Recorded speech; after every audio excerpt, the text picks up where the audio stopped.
उहाँको किताब प्रत्येक धरानेको घरमा हुनुपर्छ भन्ने म हार्दिक अनुरोध गर्न चाहन्छु, हार्दिक आह्वान गर्न चाहन्छु। धरानले अरू पालिकाहरूले भन्दा सबैभन्दा धेरै उहाँको किताब किनिदिनुपर्छ। हामी तयार छौँ है। बरु एक छाक खाना नखाउँदा भन्नु मिल्दैन होला, खाजा नखानु है, तर उहाँको एउटा किताब चाहिँ तपाईँको घरमा हुनुपर्छ।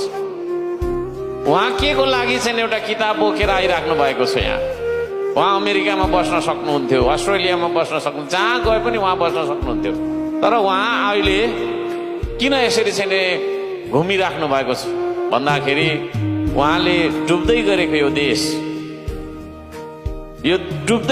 देशको अर्थतन्त्रलाई उठाउनका लागि एक्लै भए पनि म सङ्घर्ष गर्छु भनेर लागिराख्नु भएको छ। त्यसो भएको कारणले गर्दाखेरि उहाँको सम्मानका लागि हामी सबैले जोरदार ताली बजाउनै पर्छ। अत्यन्तै आदरणीय हाम्रो महावीर सर, म आत्मैदेखि तपाईँलाई सम्मान गर्छु।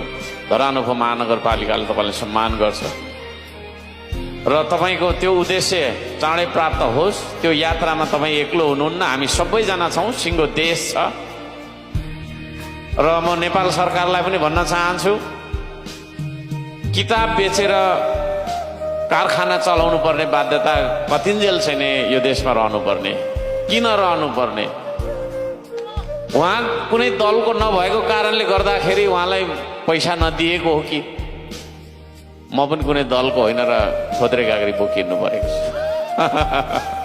त्यो चिज होइन। सरकार भनेको दलको हुँदैन।